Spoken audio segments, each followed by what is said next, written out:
Hey everyone, last session of the day, so hopefully get a really good discussion here and then we roll into a happy hour. But I'm Ed Yip, I'm in 04, I'm an early stage venture capitalist at Norwest Venture Partners, and I work with Jeff Crow, 78, which means I have the incredible privilege of being one of the organizers of the Dartmouth Forum each year, and this is the fifth year that we've done this, and it's just really exciting to see it get bigger and bigger. Thank you. And it was earlier this year when we were kind of brainstorming on panel topics and speakers and content, when the idea of a panel on leveraging the Dartmouth network came up, and I immediately raised my hand and volunteered to moderate the panel. Not just because I'm really passionate about the Dartmouth network, and it's really personally helped me at every stage of my career, but I also thought it'd be the easiest panel to moderate. Because I'm sure everyone in this room has at least some story of how the Dartmouth network has helped them either personally or professionally. And I think that's honestly one of the greatest things about Dartmouth is just the level of commitment and how helpful and eager and accessible the alumni are. And I think that's extremely valuable, not only in every career, but especially with startups as well. Quick background on myself, I was 04, econ major, and when I graduated, I really had no idea what I wanted to do.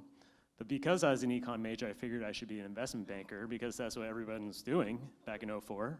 The problem was I had no idea what investment banking actually was.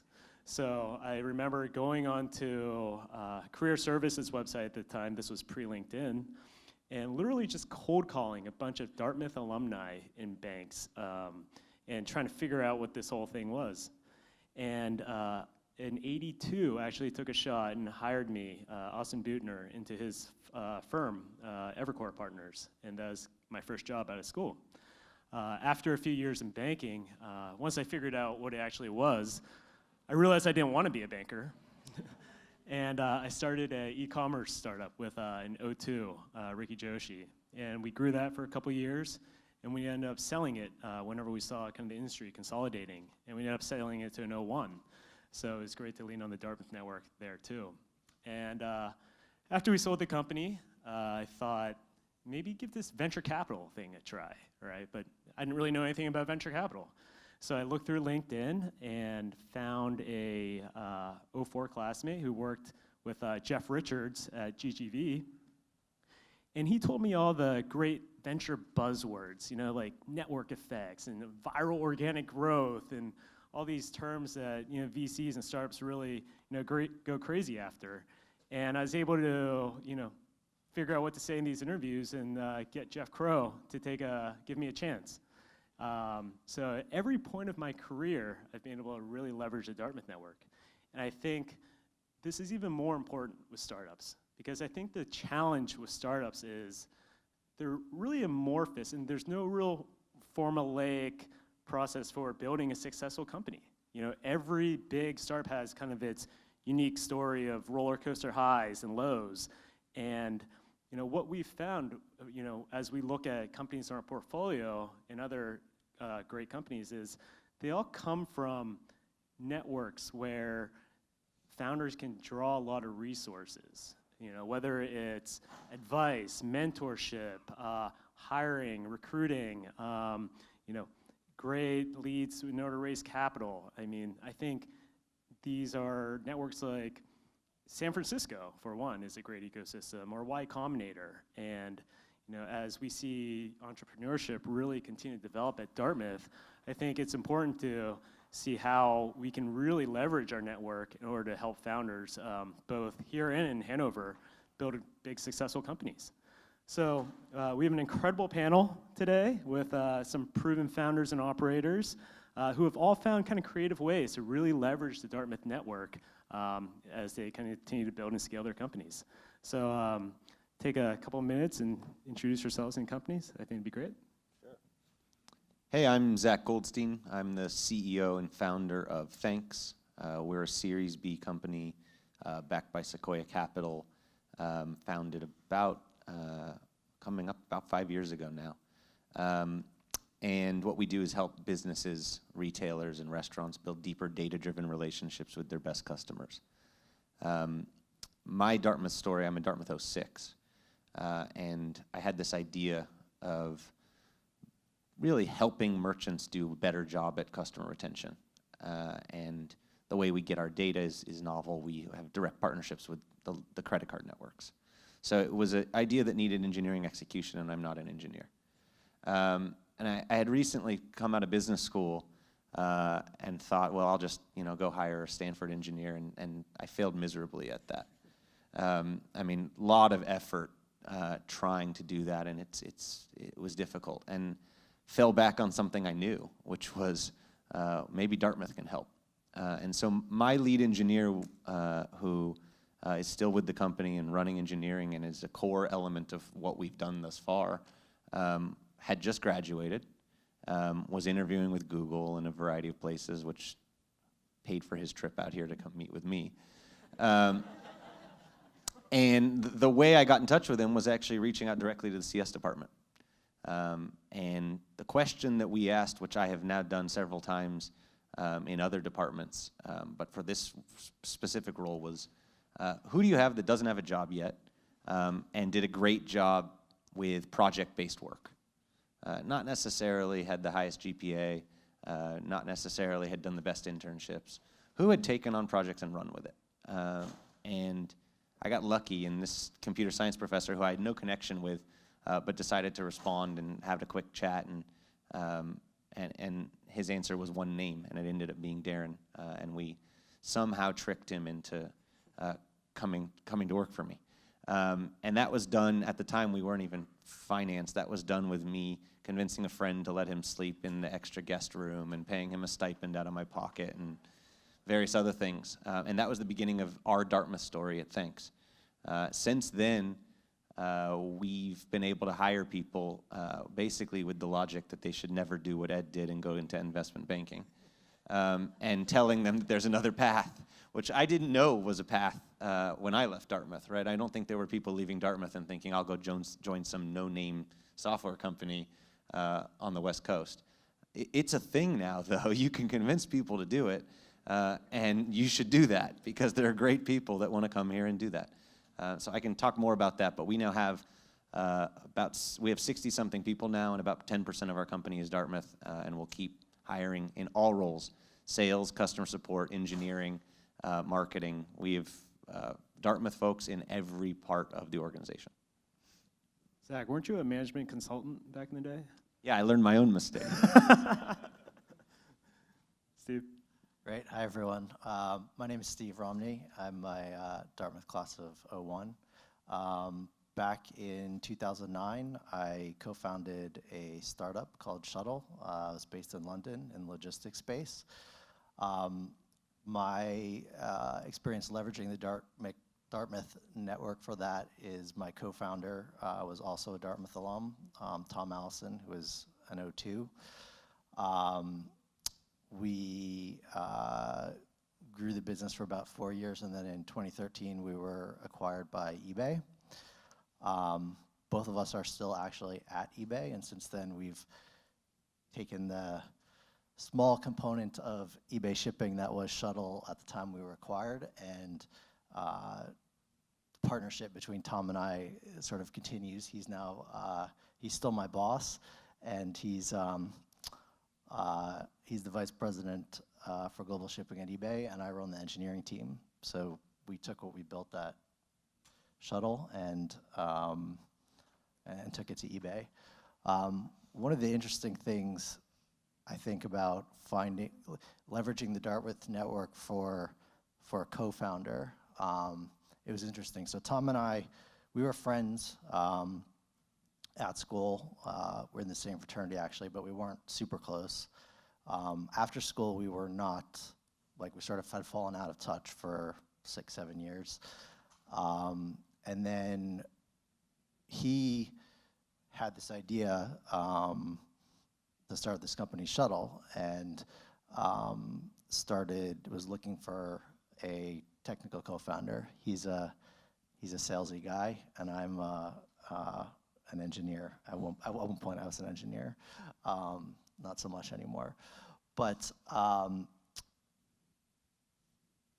I'll say this about, and I give him a lot of credit for this in terms of the process, and I think it touches on some of the points that we heard on the last panel, is that we were really a complementary fit, and he put me through the ringer to get the job as his CTO. So despite the fact that we had the Dartmouth connection, he did his due diligence. I've never been through a more intense process for any job that I've ever applied to, and he warned me on that the first time I reached out to him to express interest in this new venture that he was concocting at the time. Also sold Steve pretty hard, because Steve picked up his family and moved them to London to do it. So yeah, that's true. Yeah, so I think one thing, while the Dartmouth network has, is an incredible resource and has an incredible talent pool of which to draw from, the importance of fit and understanding what everybody's role is going to be, and just because you were best friends in school doesn't necessarily mean that you're going to make a business partner. And it's important to make sure that before you go into something like starting a company with someone, that you do your due diligence, that you're ready for that. All right, hi everyone, I'm Jacqueline Loeb, I'm a Dartmouth 08. I originally hail from Toronto, and I started my career at Bridgewater Associates, where I met an 01 Dartmouth person named Robin Levine, who happened to be my mentor, and out of school I needed a lot of mentorship. So I got to know her very well. She then became my boss, my colleague, we worked together. We left Bridgewater independently in 2013. I had the privilege of being able to take a year off and adventure hop around the world. When I got back, we started a company together. And that company is called Scouted. So Scouted is an early career job matching platform that helps companies screen and sort candidates and helps candidates get awesome jobs. Our technology matches candidates to opportunities based on intrinsic. So attributes like EQ and grit that are proven to be better predictors of long-term potential on top of the traditional things like college and GPA. So Dartmouth has touched my startup in so many ways. I'll mention a couple as it relates to team, because team seems to be the theme that people are starting with, and then we can go on to the others after. So as I said, Robin is an 01, I am an 08, our CTO is an 04, and our first hire was an 11. So let me tell you how we got that CTO who was an 04. So back when we were starting off in 2015, looking for things, we needed a CTO. And we didn't actually have any technical background. Actually, let me sort of reverse this. So we didn't have any technical background, and we needed something to get it off the ground. And so I happened to have a loose friend, not a close friend, that had just moved from Boston to New York. His name is Gabe Mahoney, if anyone knows him. And he was one of the earlier guys at Kayak. I heard that Gabe was coming to New York and didn't have a job. And Gabe and I weren't that close, and I was like, ooh, tech person without a job, cool. So Robin and I literally took him out to coffee multiple times, essentially sold him on whatever vision we had, and we said, can you help us out? And out of the kindness of his heart, for no compensation, Gabe worked with us for a year to build us our MVP. And if it wasn't for Gabe, we wouldn't have been able to get any product off the ground. We spent a week up in Vermont, because I'll talk more about Dartmouth. Dartmouth was one of our first beta campuses, just together, and he was so kind. And this is not somebody that I was close with at school at all. We knew each other, we had close friends. Literally, I heard that he was moving to New York, we talked to him, we asked, and he helped us, and he had no reason other than the fact that he was just super nice and great. So that is sort of technical, taking advantage of my Dartmouth network in an active way, story number one. Then when Gabe is an app developer, we don't have a mobile app, we're web-based. And so he was laughing because this was stuff he hadn't done since the beginning of college. We needed to find a real, someone who could actually be our CTO. So we posted on Angel List, like a lot of startups do. We didn't have any branding, we had nothing. But our original focus of our company was on campus hiring. So we're like, well, what better campus to use as our front and center branding than the Dartmouth green? Because who doesn't love Baker Tower? And so we used that, and that is how we found our CTO. He was running a trading desk doing trading algorithms at a hedge fund over in Midtown Manhattan, looking for something else to sort of get him more excited when he woke up in the morning. And he was scrolling through AngelList, and he saw a picture of the Dartmouth green. And like all people that bleed green, he obviously clicked on it. And then he reached out proactively. Interestingly enough, he actually had a competitor company that was on our list that we were watching, and that is genuinely how we got connected. So I think the story there is the Dartmouth network, like, it's so great to take advantage of actively, but it's also working for you in ways you didn't know because people bleed green so strongly. And as I said, like, we are very much Dartmouth strong. Our first hire was an 11 who was the sister of my Trippy. So my Trippy and I kept in touch. Her sister was in between jobs and was applying to business school. She's like, do you want some extra help? And I was like, free help? And I was like, it's a startup. And she was like, yeah, I think so. She needs something to do before business school. So I was like, sure. Normally those things never work out. Like, the person doesn't actually want to work with you because it's like more fun to like go to SoulCycle and like watch Suits than it is to like come work for someone for free. She started working for us what was supposed to be like 3 months, ended up deferring business school and stayed and worked with us for the next year and a half before just joining.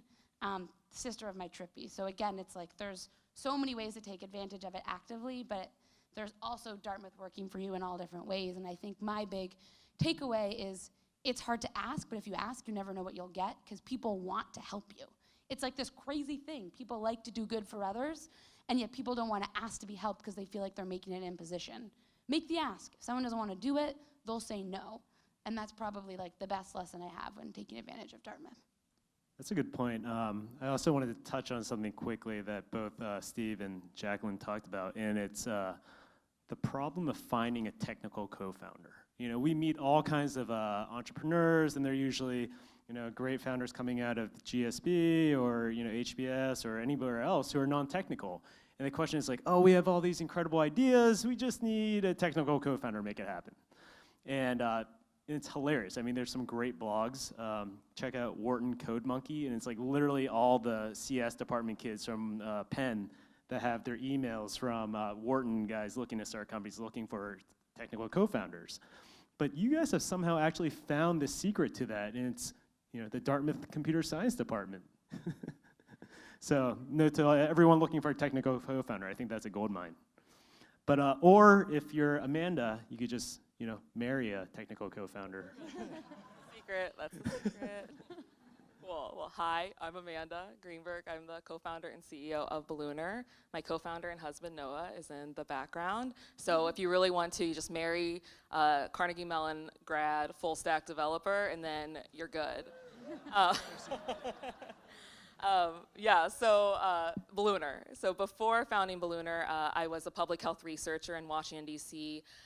It was in that role that I noticed a number of different trends, whether it was louder, more senior voices dominating conversations, or people's ideas or information being evaluated differently based on who they were, whether that was title, race, gender, you name it.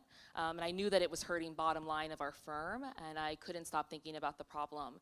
Because I was a researcher, I dug into the research. What I found shocked me, which is that current collaboration tools, information collection tools, surveys, meetings, all these things that we do that are core to how companies operate don't actually follow well-studied research-supported best practices for how you get the best and the most diverse information out of a group. So with that, couldn't stop thinking about it, left that position to found Baloonr. And when I did that, I was obviously from a research background, didn't really know what I was getting into. So I reached out to Russ, who's one of the founders of SeatGeek, who I graduated with. He's also in '07. We had friends in common. I said, hey, I'm thinking of making this jump. We had a call. He then made an introduction to Mark Walken, who's also a Dartmouth alum. And then that was key to us getting into Dream It and being able to leave our positions and really found the company. And since then, I can think of endless ways that the Dartmouth network has been incredible. In fact, our team makes jokes that like they're sending all their kids to Dartmouth because like everything is all around Dartmouth. We had a Dartmouth 20 intern with us this summer. A couple of our customers have come through Dartmouth Connections, including BMW. Dartmouth is one of our customers as well. And then a couple of years ago, we won the startup competition at this event, which is really cool. So yeah, I mean, I can think of endless ways, and I know we'll dive in. So what's interesting is you guys have all kind of mentioned, reaching out the Dartmouth alumni, and just curious how you guys really do that. Is that through LinkedIn, or as Jacqueline said, AngelList, or somebody reached out to you through that? I mean, what are the best channels that you guys have found for doing that? What kind of the best approach as well? Amanda? I mean, I think like LinkedIn is number one for me. Like I'll even look before a sales meeting to see, is this person from Dartmouth, or is there someone on their team from Dartmouth?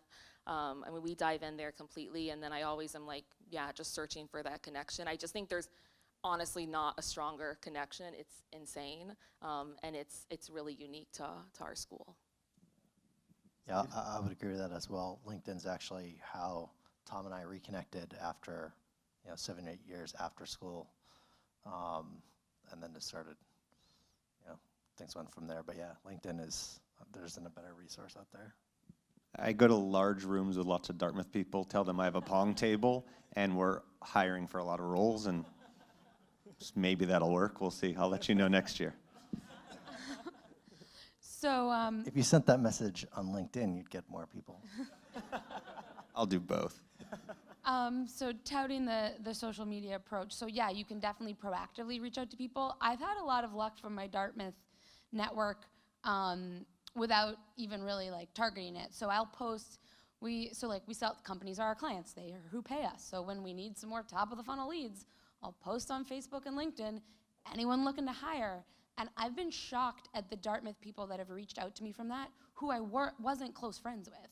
So 2 of our customers, actually Dow Jones and Applied Value, were Dartmouth people that were a year or 2 ahead of me in school. I posted on Facebook, they sent me a message and said, let's talk. And now they're actually paying customers. And I didn't even reach out to them proactively. So I think it's just showing that even when you throw it out, you throw spaghetti on the wall, Dartmouth people come back. Yeah, and I think that's, I'll echo what all these guys said about LinkedIn as well. I mean, a lot of the the speakers and panelists that we've had over the years in the forum were ones that actually just cold emailed on LinkedIn. Jeff Ralston was a guy that I cold emailed 5 years ago, and he's been a pretty big part of the DEF each year. As well as Scott Wu was a guy that I found on LinkedIn. I thought, man, this guy has an incredible social entrepreneurship background. We have to get him involved. And what's amazing is just how willing people are to chat with you, to do an information interview, or just make a connection to someone who can help you. I think that's truly unique in the Dartmouth network. Yeah, I'll add to that. It was mentioned in the last panel, but just send the email would be my guidance. My first email I sent to John Donahoe said, Dartmouth, Stanford GSB was the subject. And I had no substance in the subject because I didn't know what to say that would actually make him interested in talking to me. He replied, we met up, we've been able to connect a couple times since. It was, I had no reason that I deserved to have that meeting, but he replied to that. People reply to this network, and it's really powerful. And so if you see someone, the worst thing is that they ignore it. You may as well take a shot at it. And I was going to say, for those of you who don't know who is, he was the CEO of eBay at the time that Shutl was acquired. I don't think that had anything to do with it really, but it couldn't hurt. And Christopher Payne was the SVP of North America, so the Dartmouth connections ran deep there as well. And just to echo something that everyone's mentioned, I think how truly unique the Dartmouth Alumni Network is, and their willingness to go out of their way above and beyond to help others in the network. I'm not sure if there's any other school that has that sort of tight-knit, willing to go to the ends of the earth. Yeah, I think we all agree on that. And Amanda and Jacqueline, I want to touch on something that you guys brought up briefly, in the fact that Dartmouth was actually your first customer. How did you guys end up lining up Dartmouth as a customer and navigating the different layers, and how did you guys set that up? Well, Dartmouth was not so we have clients and candidates, so they they're not hiring through us, it's the students that were our first user base. So we essentially decided if we couldn't help Dartmouth students get a job, we couldn't help anyone get a job.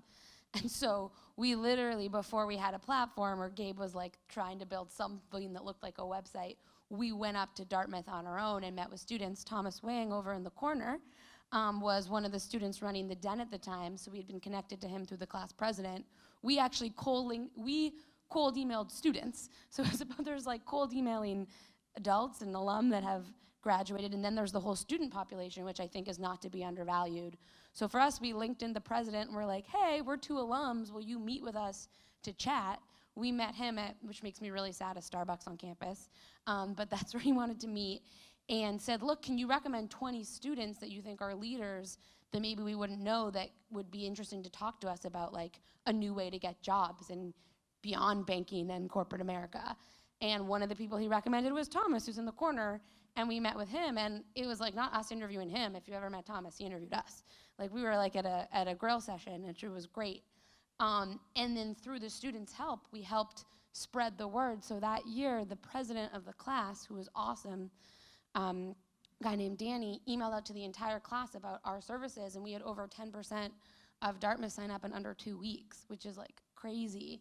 And that's because the students were there to help. So I think that's so it wasn't that we worked with the administration. I love the administration, but it was using the students and remembering that network isn't just those that have gone beyond it, but are those that are there. And now the students are becoming our customers. They're graduating, they're going on to work in companies, and they come back to us and can use us. So it's kind of this beautiful circle of life. Yeah, so I'm trying to think. So Dartmouth's Advancement reached out to us after the competition and said, we need to use this in all these different places within Dartmouth. So shortly after that, we had a pilot up. It was a success, and have been expanding there since then. So yeah, it's been great. That's great. Shifting gears a little bit, talking about raising capital, and as you really think about raising your either seed round or kind of later round of capital, one thing that I noticed when I first came out here, that there's a ton of Dartmouth VCs. If you look at just the venture ecosystem, you can usually find at least one Dartmouth partner in each major venture fund. Some funds like Crosslink or NEA or TCV, you have 4 or 5 Dartmouth guys. And even Norwest, we're working on 5 investment professionals now within. So if you're looking to raise a round, definitely look through LinkedIn, see who's in your network is an investor, and reach out to them. But were you guys able to utilize the Dartmouth network at all when you guys raised your rounds? My freshman year floor mate is an investor. We haven't raised institutional capital. We've raised sort of a pre-seed angel round. But the New York network there's like a Dartmouth angel network, and we weren't quite at the right place, but met with a bunch of them. And what we've found is even if the person you talk to wasn't the right person to invest or the right timing for them in their fund, they've been super helpful at making introductions, whether that's introductions to investors where Scouted would make sense in their portfolio, whether that's introductions to mentors that can help us or potential customers. And so we've sort of found value in that, but haven't really tried to do a full-on venture round and leverage the Dartmouth network in that way. Yeah, and we actually didn't really either. We never did a full-on venture round either. We raised several sort of larger than seed, but smaller than Series A rounds. We were also based in London, so we weren't so close to the VC world here in the Bay Area. But we've raised 3.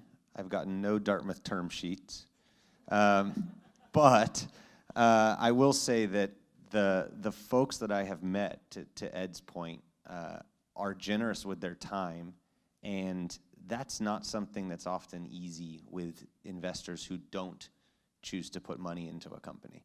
And there's a lot of value in that, actually. And so I call out, someone like Jeff Richards, for me, has invested his time over and over again, despite the fact that he has no upside in the success of my business currently. So, you know, maybe one of these days, so there'll be a Dartmouth term sheet out there, and I'll be able to give a little head nod to the Dartmouth person over the non-Dartmouth person, but I haven't seen that yet. It doesn't take away from the network, though.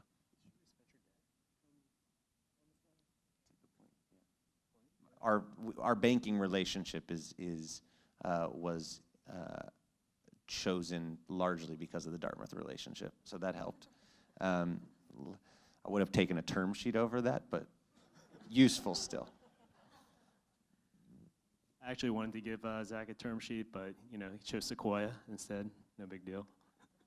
All right. So as we kind of wrap up before questions, would love to just kind of hear a main kind of takeaway from the session for each of you guys in terms of how you really think about leveraging the Dartmouth network. And this could be any like creative way to do it, or you know, method to reach out to people. We'd just kind of love to hear what you guys think. Amanda? Yeah, I mean, I just think the network's endless. I think it's insane how many people you can talk to, and all the different ways that you can get to them, and also all the different ways that they show up in your life. You know, I'm thinking like BMW is one of our customers. They reached out to us, and we had an initial call, and then she emailed me, and she was like, "Oh my God, Amanda, I'm a Dartmouth 04." And then it just kind of went from there.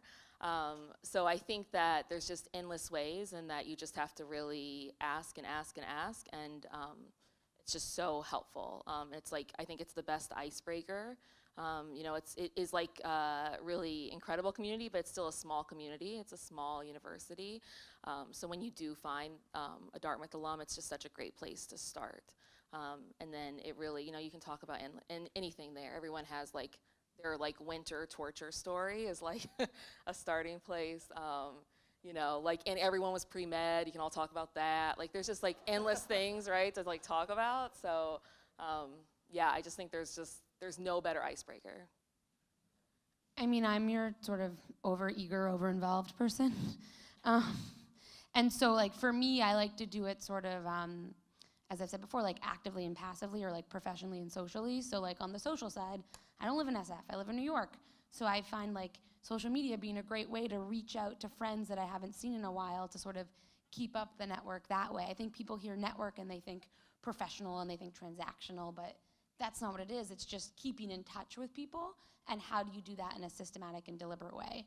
Also, like, I'm involved with like for like our class leadership, and do those events. So there's always mini reunions in different cities. Like, going to those things, you never know who you might see, who you might meet.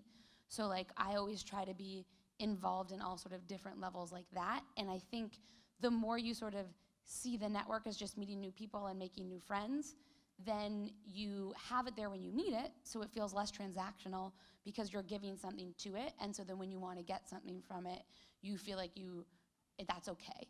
And so for me, it's sort of that balance of just always trying to like cultivate it through different avenues, continuing to grow it through the events that the college puts on, or just meeting new friends, people having parties, etc. I think the biggest takeaway for me is just don't be shy and just put yourself out there, because the network is there that will support you. For those that are founders, executives, my most tangible advice is that you can recruit absolutely brilliant people out of Dartmouth into roles that, at least when I started, I didn't think Dartmouth people, quote unquote, were going to go into those roles. We've hired entry-level customer support from Dartmouth. We've hired entry-level sales from Dartmouth. And I'll tell you that none of those people are in the roles that they started in. This is the value of being at an early stage company. Our #1 most productive account executive, who's 200 and something % above quota, so doing quite well, is 2 years out of Dartmouth and started as a junior salesperson and had investment banking job offers and things like that.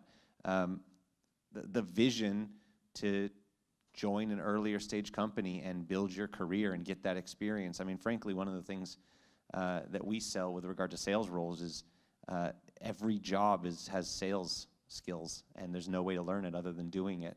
And Dartmouth people jump onto that. So we've continued to recruit at Dartmouth through talking to sports teams, coaches, the athletic department.